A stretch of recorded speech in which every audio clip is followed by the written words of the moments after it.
Welcome to this week's podcast episode. I've brought on DJ Cardenas. DJ, welcome. What's going on, Heather? How you doing? Thank you for having me on. It's an honor, and I really appreciate it. Yes, I'm happy to have you. So give the listeners a little background. Where do you live and what do you do? Yeah, so I'm born and raised in New Jersey, specifically Jersey City, New Jersey. If anybody's from the metro area, it's right across the Hudson River from Manhattan. Grew up as the shy kid who sat in the back of the class and things like that. But, slowly but surely started to kind of just trust myself over the years. And I was always that kid who kind of just stood out. And so I got older, graduated high school, went to college in Rhode Island, got out of college, got into the corporate world. And I knew right off the bat that there was a limited amount of growth.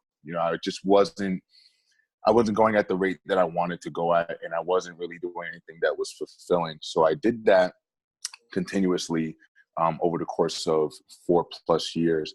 And I realized at a certain point, I was just like, okay, this is not really where I want to be. And so, I always had all these different ideas. I always kept chasing these different career paths.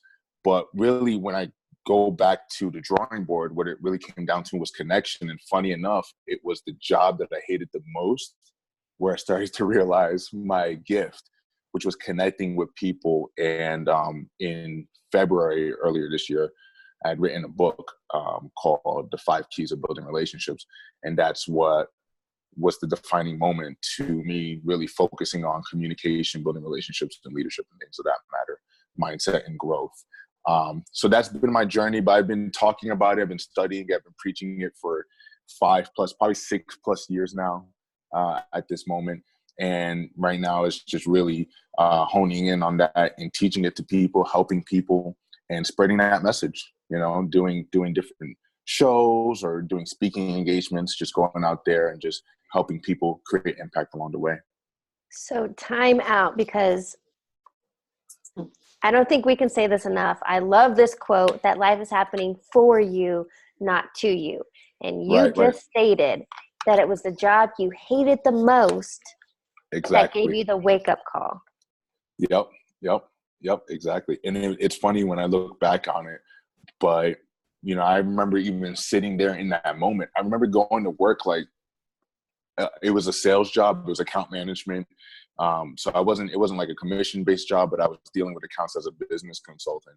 So I would go to my territory. I covered everything from Trenton, New Jersey, all the way down to Chemung, which is South Jersey. And I had all these different accounts, and I would go around, and I realized the reason why I had so much success, even though I wasn't crazy about the job, was because of my ability, my gift to connect with people, to build relationships, to have those communications. I remember going into accounts in the middle of nowhere, and I'd walk in, people like, oh, there's DJ, and I'm like, and I probably hadn't seen them in a month, but I would go in and I built those relationships, and off the strength of doing that, there were several times where I'd walk into the office and my name was number 1 on the board. And it wasn't like I had some crazy, there were people with Excel spreadsheets and, the ratio of the, like all this crazy stuff. Like, I'm not a mathematician, but like all these people were going crazy about all this stuff. And I purely just went in and just connected with people. And, I remember the first week that I started, it said, it's very rare people ever get the number 1 spot back to back. I had it 3 times in a row. I went back. I remember the day that I left, I had it again. I had the highest amount of increase in points in businesses, where I was number 1 again. So it was that consistency.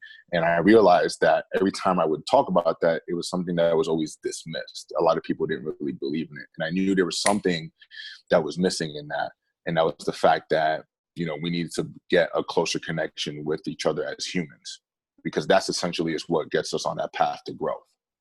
So you believe it was the honest one-on-one connection with people that made you such a good salesman?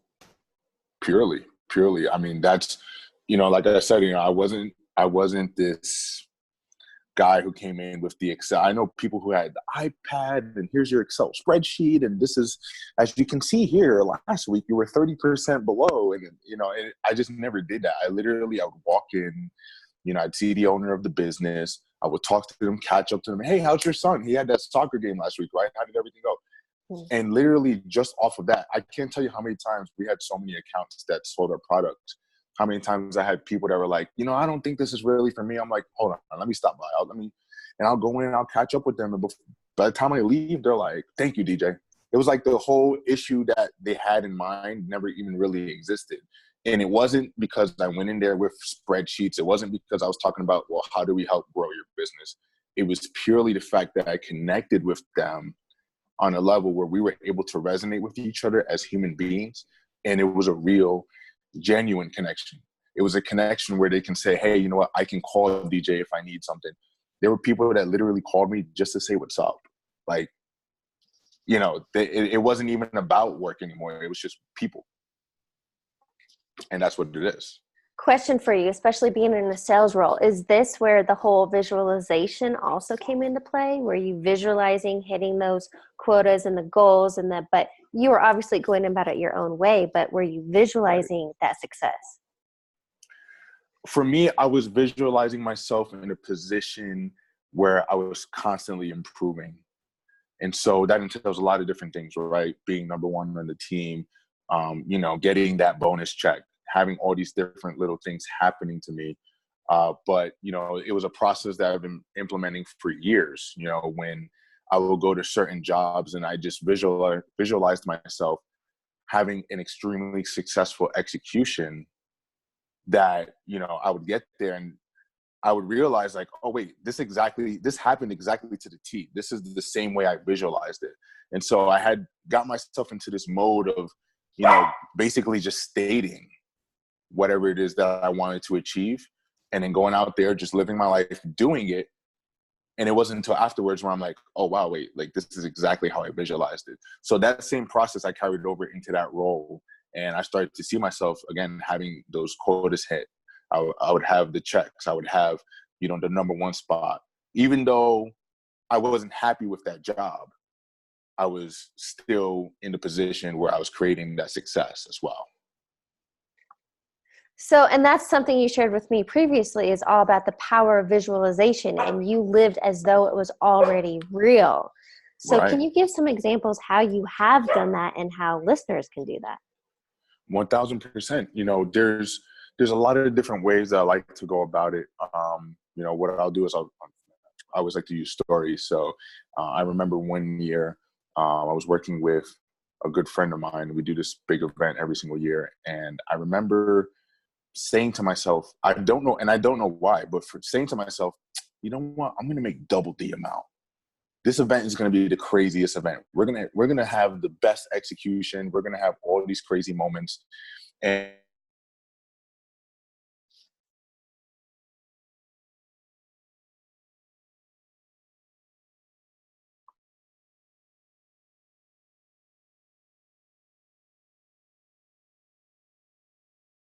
one of the ways, you got me? I have no idea what happened. You totally froze. It kicked me off. I don't know where you ended. That's all right. I can go back. I'll go back. Go back So to, you were going to double it. Yes, exactly. I was going to double the amount. So I remember I just kept saying that I'm going to get paid double the amount. I don't know why. I just felt it. I kept saying it. Somebody would ask me, oh, how's this event? Yeah, I get paid X, Y, and Z. I go to the event. We crush it. We were working with the OJs. I'm working with their manager. We had, you know, the security detail, everything you could think of on the event. I got to meet up with some good friends of mine. I got to catch up with them. And then sure enough, at the very end of the event, there's a huge after party with the president and the co-president of this organization. And we're sitting there talking. My mentor calls me over. He's like, DJ, come over here. And I know this is the time where he gives me, you know, my check or whatever. By the way, he pays, you know, for everything, always takes care of me, hotel room, food, reimbursements. And he writes me a check. He's like, amazing job, DJ. Great job. Thank you so much for your service. Da, da, da. And he's like, you know what? You did such a good job. I'm going to write you another check. And he writes another check right there on the spot. And it turns out to be the same exact amount that I kept on telling myself.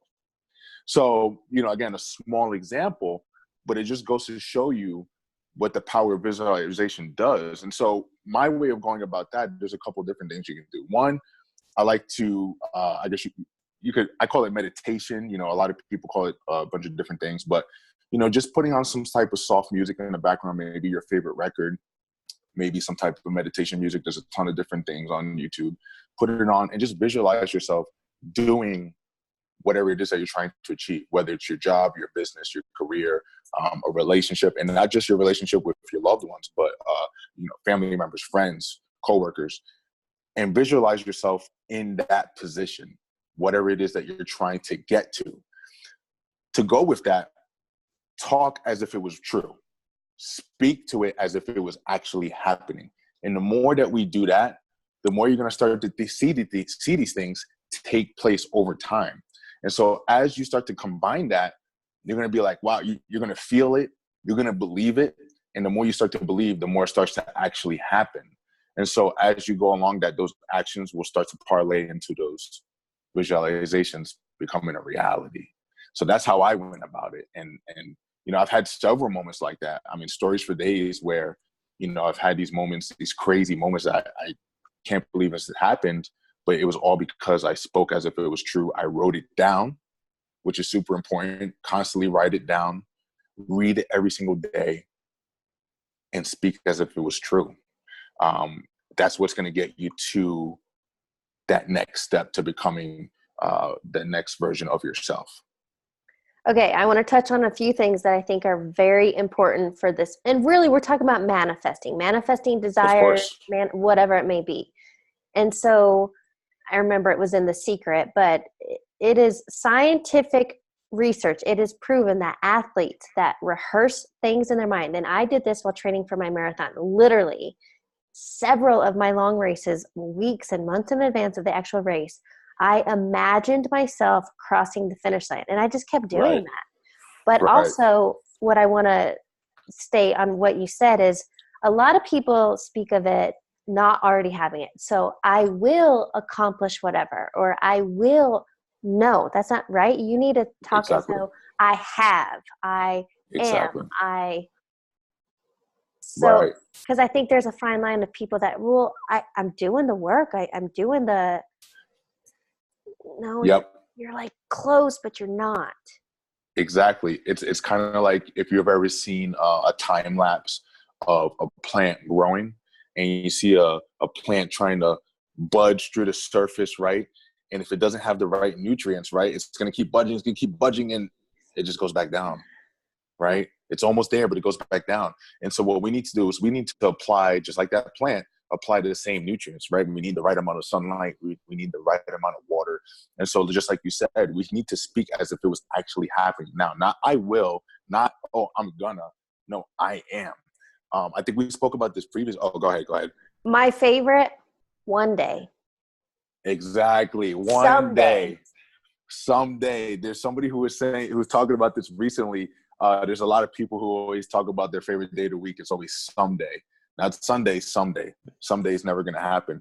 And so we need to speak as if it was happening right now. And it's funny because I remember we were talking about marathons a little while back. And I remember running those, you know, I would go out and run the 7-8 miles. And I didn't run like, I'm going to go get it. I'm going to make it happen. It was just like, no, I am. Like, I'm going to make this happen. No, this is happening right now. I'm doing it. Yeah. I finished. I'm going to achieve this. And so I had to put myself in that mindset. And that's what happens. People find themselves in this gray area where they're constantly saying that they're going to, but we need to think as if it was happening now, not later, right now. If you're going to go to the gym, it's got to be now. You know, if you're going to go do whatever it is you're going to achieve, you need to start putting the steps now and not tomorrow. And that's the biggest thing. I also want to bring up something I think is very important in this whole manifesting step, visualizing, acting as though it's already real, how important it is to be specific. Because you could say something like, I want more money, and then you find a penny on the ground. That's right.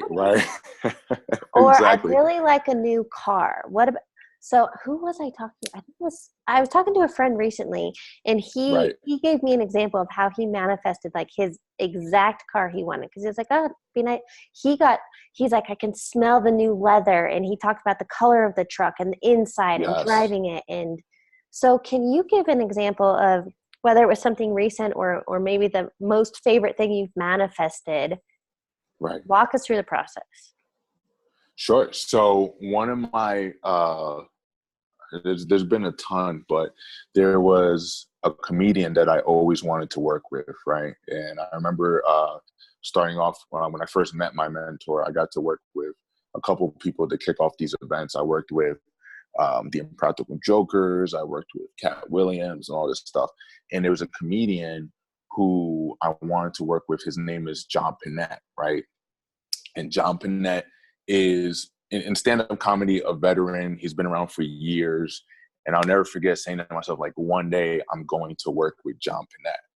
I don't know how, I don't know why, but it's going to happen. And my way of going about it was I would listen to his stand-up and I would listen to interviews and I would picture myself in the room. Like, this is so crazy to think about it now, because like now like, so like you're taking me back now.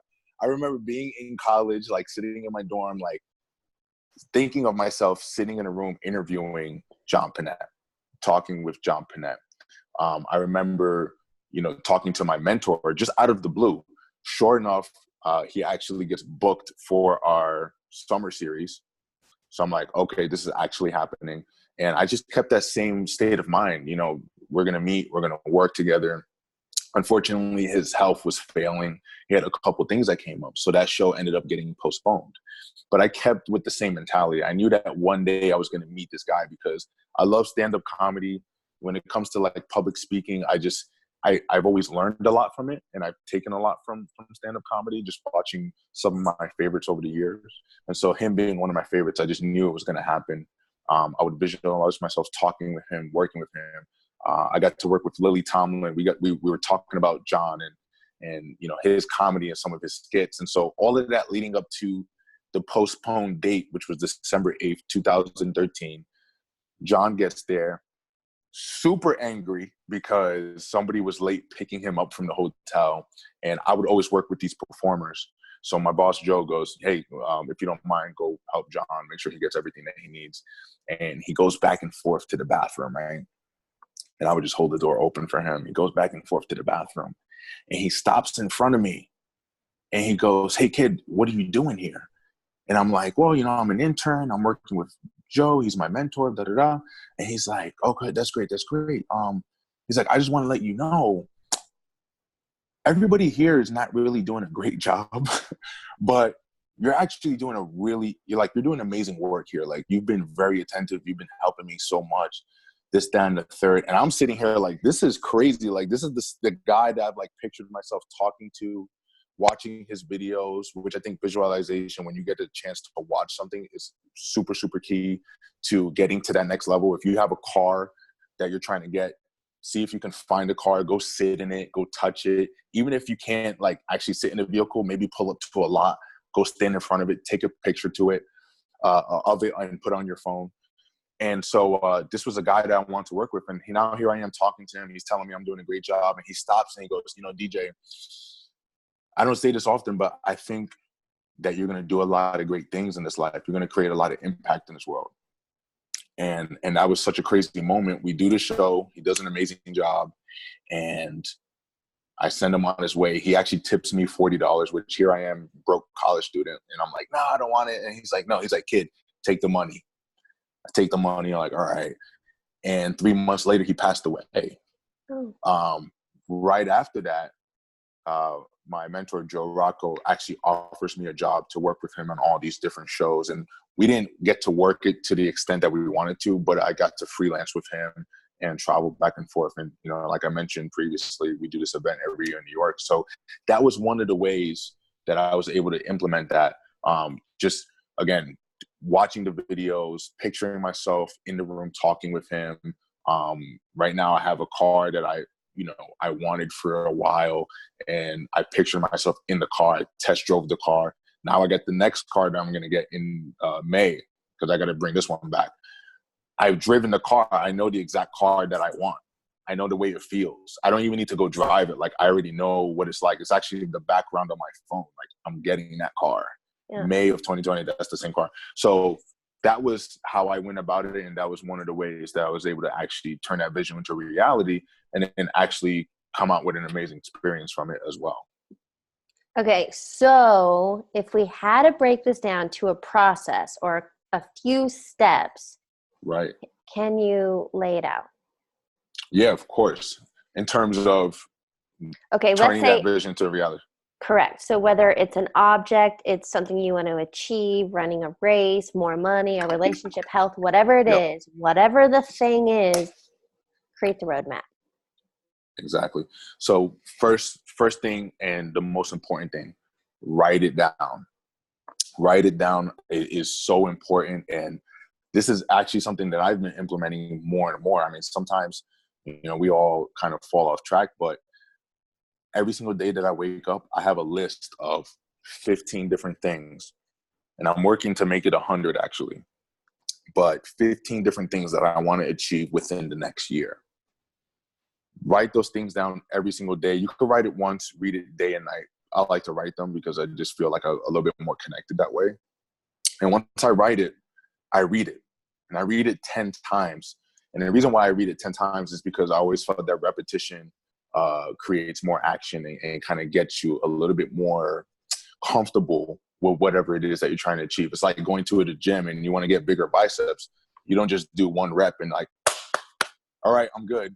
You got to do multiple reps. So I write it down multiple times and I read it 10 times every single day in the morning and then every single night. Every single night when I get home, I do my reading, right? I do a little research on the computer. And before I go to bed, I spend at least 10 minutes putting on some sort of affirmation or some sort of background music, study music, or brainwave music. There's a ton of different kinds. I put that on the background and I kind of just visualize myself doing those same exact things, whether it's a certain lifestyle, whether it's getting, a certain car, or maybe I'm trying to build a stronger relationship with my environment. And I actually picture myself doing those things. And I have, I like to call them life theme tracks. What I do is I put my favorite songs on and I picture myself like I'm in a vlog, actually.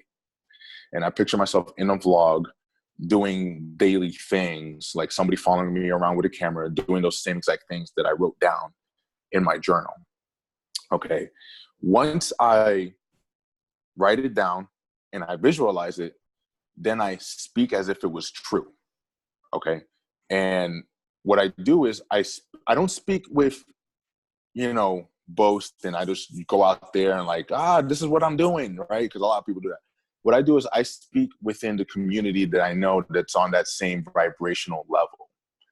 Because I know if I'm on that same vibrational level as them, when I speak as if it was true, then I know that same vibration is going to feed energy into what I'm doing and vice versa.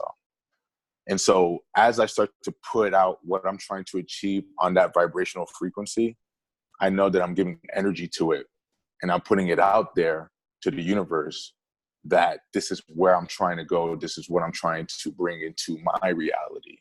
So write it down, read it day and night, visualize for at least 10 minutes, 20 minutes if you can, and then speak as if it was true.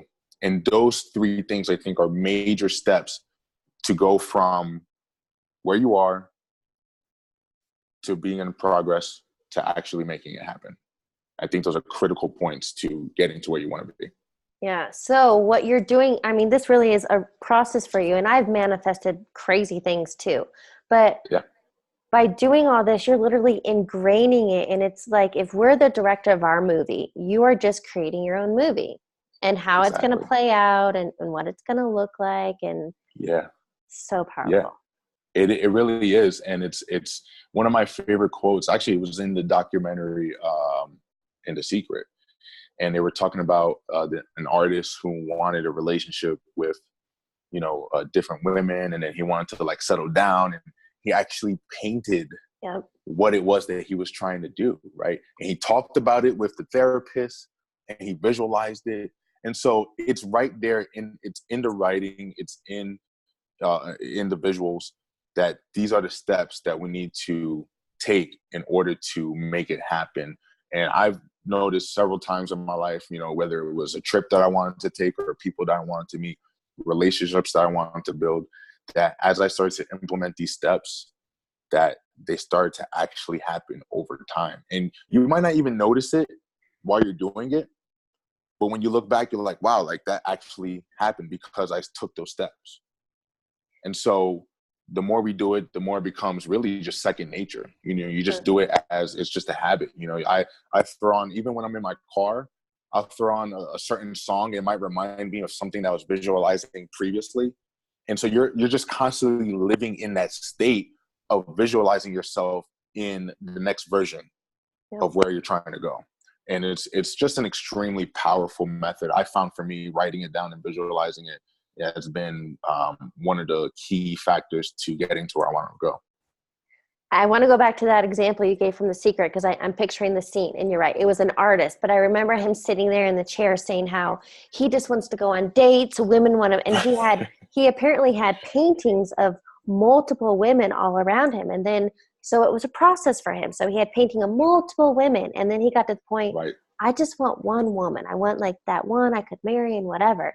And so she was like, paint it. So then he painted, wasn't it a picture there? He painted the picture. They're on like a picnic blanket feeding each other strawberries, and then they play. So that's how powerful. But it was a process. He wanted all the women, and then he wanted one. Right, exactly. You start to grow as you go throughout the process. And sometimes, you know, you might write down a list of 20 things, and that those 20 things might change next week slightly, right?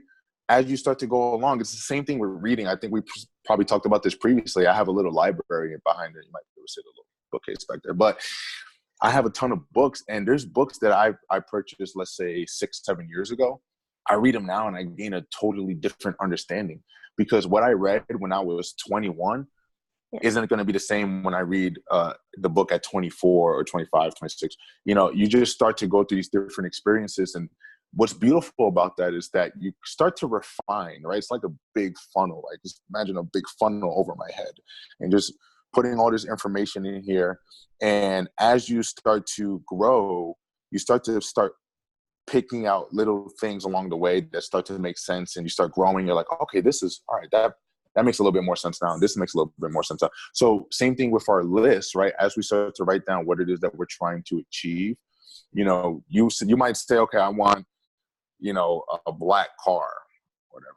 And then you're like, well, I want a black Hyundai, you know, okay, I want a black Hyundai Sonata. Okay, no, I want a 2017 black, you know, you start to refine it more and more. And then, you know what, you might get into another level of growth where you say, you know, I don't want the Hyundai Sonata, I want the Hyundai Genesis, or I want the, you know, like whatever it is that you're trying to achieve. Or if you want a house, you start to grow. And that's beautiful, because if you look back at those previous lists, you'll see some similarities, but you'll see growth within them over time.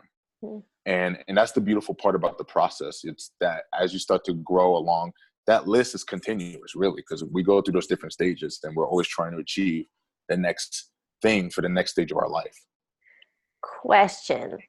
Go ahead. Do you think, I mean, can you be working on multiple desires at once, or should you go all in, sole focus on one thing and one at a time? I definitely think that you could focus on multiple desires. I think as long as you have an idea of what those desires are. So we don't want to just, and this is why the list is so important. You don't want to just, oh, I'm going to do this, I'm going to do that, I'm going to do it, right?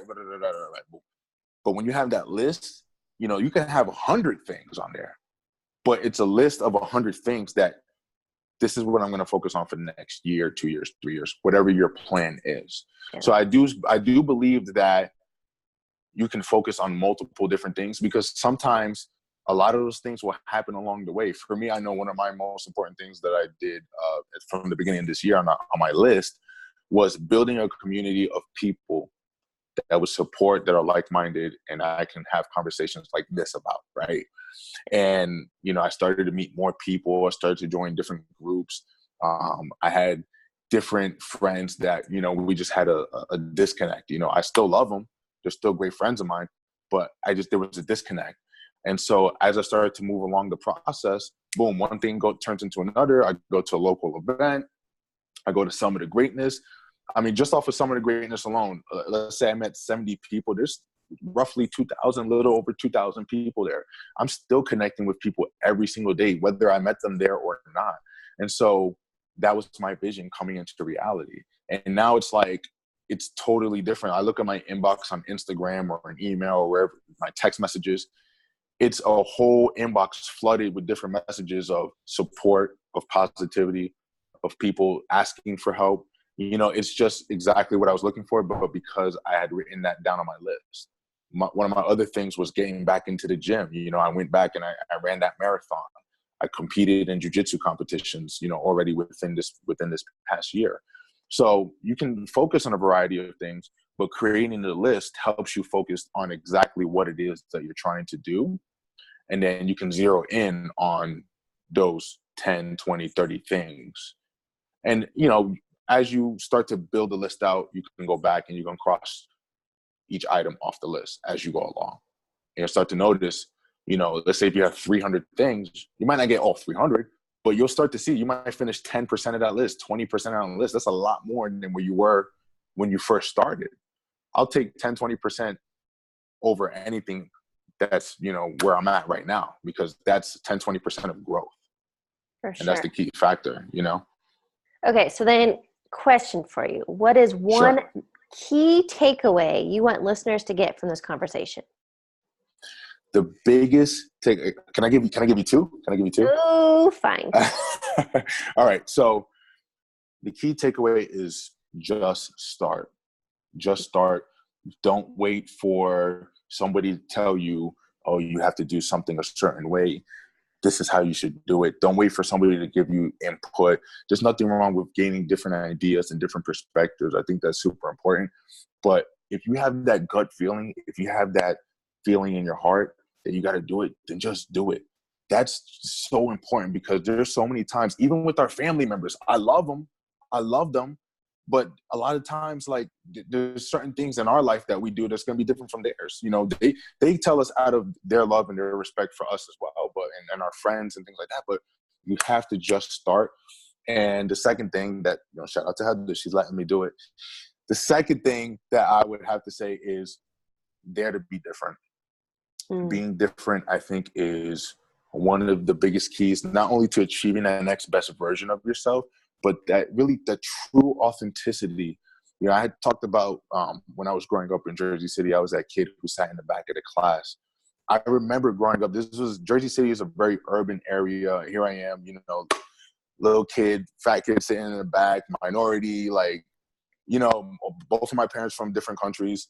And yeah, I love like hip hop and rap and, that's big for me. But, I would go listen to like Andrea Bocelli and Pavarotti.